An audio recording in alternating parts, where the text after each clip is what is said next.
संध्याकाळी आपण पाहता आवाज इंडिया मराठी. तर नजर टाकूया आजच्या महत्त्वाच्या घडामोडींवर. मुंबईच्या घाटकोपर येथील गौसिया चाळीत दरड कोसळून झालेल्या दुर्घटनेत मृतांचा आकडा 7 वर पोहोचलाय, तर 3 जण जखमी झालेत. यात एकाच कुटुंबातील चौघांचाही मृत्यू झालाय. अबान आरिफ शेख, मन्नत आरिफ शेख, मर्जिना आरिफ शेख, मोहम्मद आरिफ अशी मृतकांची नावं आहेत.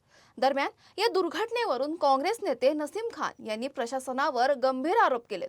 रहिवाशांना कोणत्याही प्रकारची नोटीस देण्यात आली नव्हती.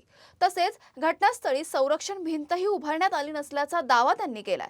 सर्वेक्षण करून कागदपत्रांची तपासणी करत पात्र रहिवाशांना वेळेत सुरक्षित ठिकाणी स्थलांतरित करायला हवं होतं, अशी मागणी नसीम खान यांनी केली आहे.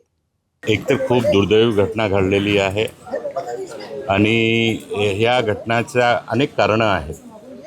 डोंगरी भागाच्या जवळ रहिवासी आहेत. त्या रहिवाशांशी बोलल्यानंतर लोकांनी सांगितलं की आतापर्यंत आम्हाला कुठली प्रकारची कधी नोटीससुद्धा दिलेली नाही आहे.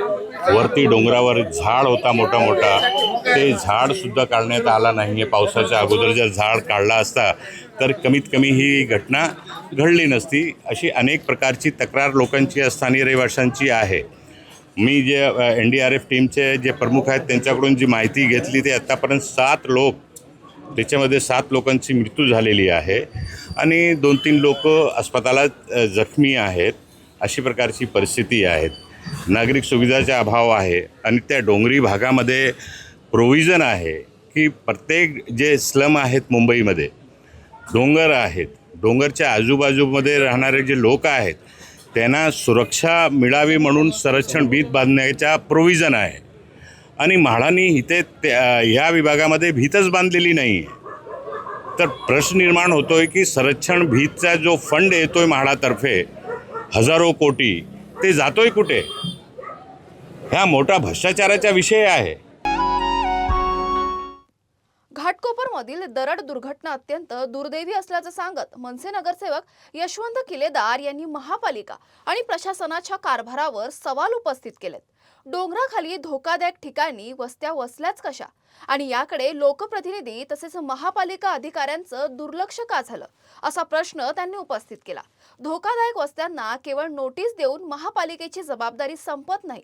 त्यानंतर आवश्यक असलेल्या प्रशासकीय प्रक्रियेबाबत प्रत्यक्षात काय कारवाई करण्यात आली याची माहिती समोर येणं गरजेचं असल्याचं किल्लेदार यांनी म्हटलंय. तसेच राजकीय फायद्यासाठी अशा धोकादायक ठिकाणी वस्त्या वसवण्यात आल्या आहेत का याचाही तपास झाला पाहिजे. संपूर्ण प्रकरणाची चौकशी करून महापालिकेने ठोस कारवाई करावी, अशी मागणी मनसे नगरसेवक यशवंत किल्लेदार यांनी केली आहे. मुळात तो जो डोंगराखालचा भाग आहे ना, सगळा डोंगर दरड ह्या ठिकाणी मुळात ह्या वस्ती वसतातच कशा? कारण ह्या वसताना तुम्ही तुमचे स्थानिक अधिकारी जे आहेत, BMC प्रशासन आहे किंवा लोकप्रतिनिधी आहे, हे जाणीवपूर्वक त्याकडे दुर्लक्ष का करतात, हा पहिला प्रश्न. आणि बरं तुमचं म्हणणं असं की तुम्ही नोटीसेस दिल्या म्हणजे तुमचं काम झालं का? पुढील कारवाई पण असते ना त्याला, ती एक प्रक्रिया आहे मोठी. नोटीस दिल्यानंतर थोडे त्यांना खाली करण्यासाठी टेम्पररी अकोमोडेशन द्यावं लागतं. अकोमोडेशन दिल्यानंतर त्यांच्या डेव्हलपमेंट जर होणार असेल त्याचे अग्रीमेंट्स आणि त्या अग्रीमेंट तुम्ही किती वर्षांनी त्यांना देणार आहात, त्यांना रेंट देणार आहात, ह्या सगळ्या प्रक्रियेचा भाग आहे. नोटीस देणं म्हणजे तुम्ही फक्त एक मलमपट्टी करणं, मग उद्या काही इन्सिडेंट घडला की आम्ही नोटीस दिली होती, आम्ही स्वतः नामाने राहायला मोकळं.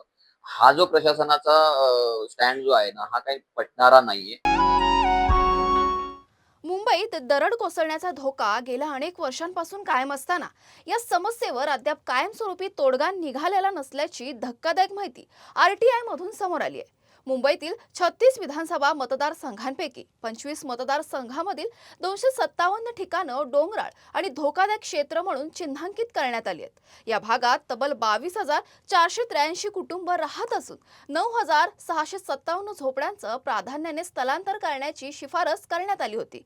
दरम्यान 1992 ते 2026 या कालावधीत दरड कोसळण्याच्या घटनांमध्ये 340 जणांचा मृत्यू तर 300हून अधिक जण जखमी झाल्याची आकडेवारी आहे. सामाजिक कार्यकर्ते अनिल गलगली यांनी 2010 मधील सर्वेक्षणानंतर तातडीने उपाययोजना करण्याची मागणी केली होती. त्यांच्या पाठपुराव्यानंतर 2011 मध्ये ऍक्शन टेकिंग प्लॅन तयार करण्याचे आदेश देण्यात आले. मात्र जवळपास 15 वर्षांनंतरही ठोस कार्यवाही झाली नसल्याचा आरोप आहे. पावसाळ्यात संभाव्य दरड प्रवण 327 ठिकाणाबाबतही सरकारला इशारा देण्यात आला. त्यामुळे हजारो कुटुंबाच्या सुरक्षेसाठी प्रशासन ठोस पावलं कधी उचलणार हा सवाल उपस्थित होतोय.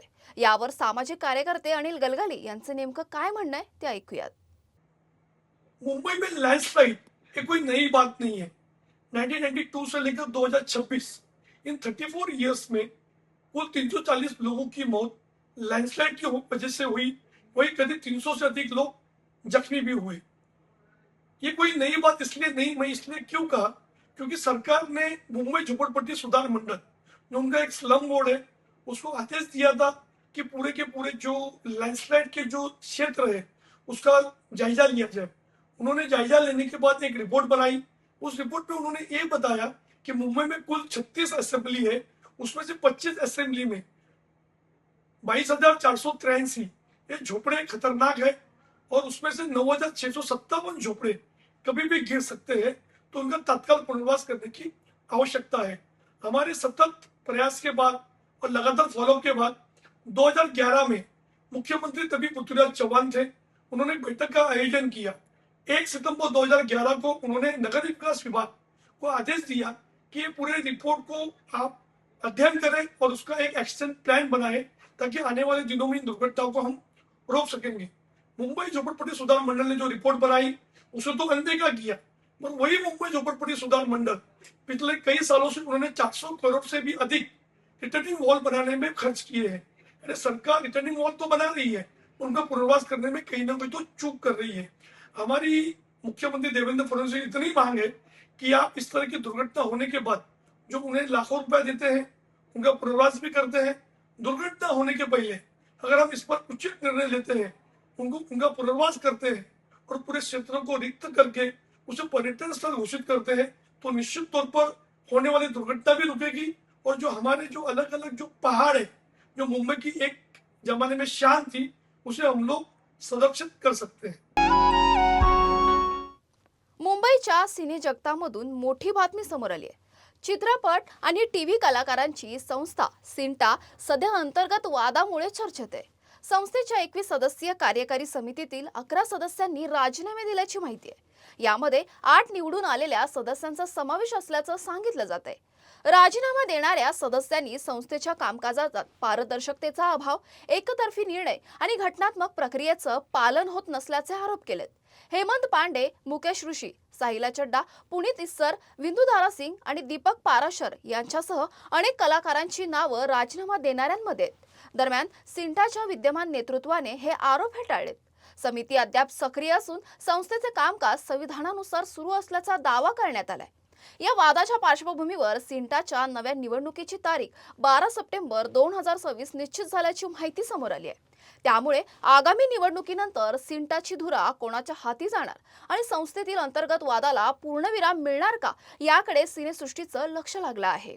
ये अभी आपको मैं बता दूं, मैं जब ये कमेटी भंग हो गई 7 तारीख को, उसके बाद आप जानते हैं कि कोई भी काम नहीं किया जा सकता. फिर भी इन्होंने कल ईसी मीटिंग बुलाई. मैंने इनको कहा भी कि अब हम किसी भी पदवी पे नहीं हैं. आप भी पूनम जी एक्स प्रेसिडेंट हैं, पद्मिनी जी आप भी, हम लोग किसी भी पदवी पे कोई नहीं है, तो हम ये इलीगल है, कॉन्स्टिट्यूशन के खिलाफ है. फिर भी वो मीटिंग हुई और उस मीटिंग में इन्होंने एजीएम का एक एजेंडा बनाया और उसको रात के कल 12 बजे इन्होंने डाला. और उसमें मजे की बात ये है कि जो जनरल सेक्रेटरी के नाम पे पद्मिनी कोल्हापुरी लिखा गया है. मैंने रिजाइन नहीं किया है अभी तक, फिर भी उन्होंने उसमें जनरल सेक्रेटरी जो लिखा है उसके नीचे पद्मिनी कोल्हापुरी जी का नाम है. तो मुझे कोई हैरानी नहीं हुई है कि ये इन्होंने क्या किया है या क्या नहीं. लेकिन मैं आप सबसे ये रिक्वेस्ट करना चाहती हूँ कि हमारे सिंटा में 18 करोड़ रुपए हैं और मैं नहीं चाहती कि वो पैसे का कहीं भी दुरुपयोग हो। इसलिए मैं आपको आज ये आगाह करना चाहती हूँ कि ये कमेटी भंग हो चुकी है। अब कोई भी किसी भी पदवी पे नहीं है। मैं जो भी मेरी बात सुन रहा है वो ये देखे कि किसी तरह से भी सिंटा के मेंबर्स की जो इतनी हार्ड अर्न्ड मनी है उसको गलत तरीके से यूज ना किया जाए। रीज़न तो सिर्फ इतना ही है कि अब जब जो भी कुछ हो रहा है वो एक तरफा हो रहा है। कुछ चुने 3-4 लोगों ने हर तरह से अपने हिसाब से कमेटी को चलाने की कोशिश की है, जो कि सही नहीं है, क्योंकि हम 21 मेंबर्स हैं और इसी की कमेटी के काफ़ी नामदार लोग हैं जिन्हें आप सब ने चुनकर लाया है। तो ये कमेटी सिर्फ 2-4 लोगों की नहीं है, ये 21 लोगों की है। दर्द तो इस बात का होता है कि हम सब यहाँ पे अपने एक्टर्स के लिए, नीडी एक्टर्स के लिए काम करने आए हैं। अब जो आपके 3 मुद्दे हैं, MOU है, SOP है और एक चीफ मिनिस्टर का रिलीफ फंड का एक हमने आयोजन करना था, वो भी बहुत ज़रूरी है। ये तीनों चीज़ें होने जा रही थी, लेकिन जिस तरह से सिर्फ 3-4 लोग ही अपने आप को प्रोजेक्ट कर रहे हैं कि सिर्फ वो ही कर रहे हैं और बाकी इसमें जो 18 लोग हैं, 16 लोग हैं, वो बिल्कुल भी उनका नाम नहीं है, कुछ नहीं है। तो ऐसा नहीं होना चाहिए।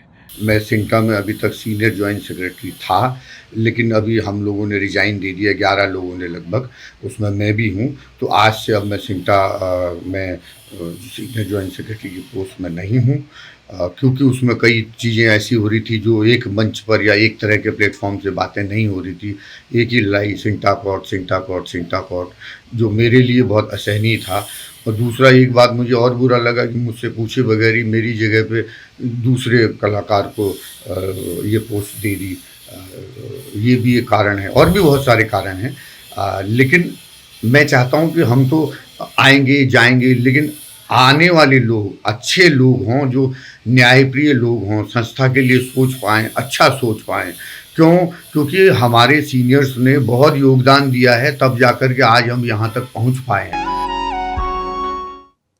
साकीनाका पोलीस ठाण्याच्या हद्दीत दुकानाचं शटर तोडून घरफोडी करणाऱ्या सराईत टोळीचा पोलिसांनी पर्दाफाश केलाय। या कारवाईत 4 आरोपींना अटक करण्यात आली असून त्यांच्या ताब्यातून तब्बल 22 किलो चांदी आणि मोबाईल असं अंदाजे 44,30,000 रुपयांचा मुद्देमाल हस्तगत करण्यात आलाय। साकीनाका परिसरातील असलफा येथील RSP एंटरप्राइजेस या भंगाराच्या दुकानात सप्टेंबर 2025 मध्ये चोरी झाली होती। चोरट्यांनी दुकानाचे लॉक तोडून आत प्रवेश करत रोख रक्कम 22 किलो चांदी आणि कामगारांचे मोबाईल लंपास केले होते। या प्रकरणाचा तपास करताना पोलिसांनी तांत्रिक तपास आणि गुप्त माहितीच्या आधारे आरोपींचा माग काढला। त्यानंतर कौसा मुंब्रा आणि गोवंडी परिसरातून 4 आरोपींना ताब्यात घेण्यात आलं। या टोळीने आणखीन काही गुन्हे केले आहेत का याचा तपास साकीनाका पोलीस करत आहे। सायन येथील प्रतीक्षानगर परिसरात मोठी दुर्घटना घडली। रघुनाथ विठ्ठल चव्हाण मैदान परिसरात ज्येष्ठ नागरिकांसाठी उभारण्यात आलेली मोठी शेड अचानक कोसळली। या दुर्घटनेत 8 ते 10 ज्येष्ठ नागरिक जखमी झाल्याची प्राथमिक माहिती आहे। या ठिकाणाच्या शेजारी मुंबई बँकेच्या सहकार भवनाचं बांधकाम सुरू असून मोठ्या प्रमाणात फिलिंगचं काम सुरू असल्याचं सांगण्यात येत आहे। या कामामुळे होणाऱ्या जोरदार दणक्यामुळे परिसरातील बांधकामांना तडे गेल्याचा दावा स्थानिकांकडून करण्यात आला। या घटनेची माहिती मिळताच अग्निशमन दलाच्या गाड्या घटनास्थळी दाखल झाल्या असून मदत कार्य सुरू करण्यात आले। दुर्घटनेचं नेमकं कारण काय, तसेच बांधकामादरम्यान आवश्यक सुरक्षा उपाययोजना करण्यात आल्या होत्या का, याबाबत प्रशासनाकडून चौकशी होण्याची गरज आहे। आषाढ अमावस्येनिमित्त घाटकोपरमधील शिवाजी शिक्षण संस्थेत अनोख्या पद्धतीने दीपपूजनाचं आयोजन करण्यात आलं। यावेळी 300हून अधिक विद्यार्थ्यांनी सहभाग घेत एकाच वेळी 1000हून अधिक दिवे प्रज्वलित केले। विशेष म्हणजे सर्व धर्मीय विद्यार्थ्यांनी एकसुरात संस्कृत श्लोक म्हणत या उपक्रमात सहभाग घेतला। विविध आकारांचे आणि विविध धातूंसह माती, चिनी माती आणि दगडांपासून तयार केलेले दिवे यावेळी प्रज्वलित करण्यात आले। दीप ज्योतीकडे एकटक पाहण्याच्या माध्यमातून विद्यार्थ्यांना एकाग्रता कौशल्य वाढवण्याचं प्रशिक्षण देण्यात आलं। तसेच वीज बचतीचं महत्त्वही विद्यार्थ्यांना समजावून सांगण्यात आलं।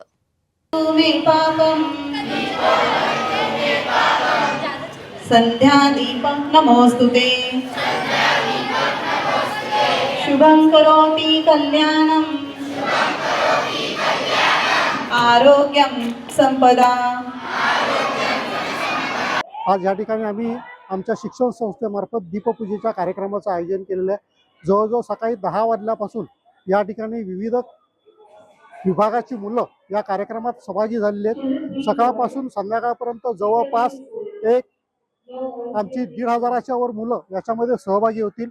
या कार्यक्रमामुळे मुलांमध्ये जी आज वेगळ्या प्रकारची नैराश्याची भावना निर्माण झालेली आहे आणि ही नैराश्याची भावना काढून टाकण्यासाठी या कार्यक्रमाचा फार मोठा उपयोग होतो।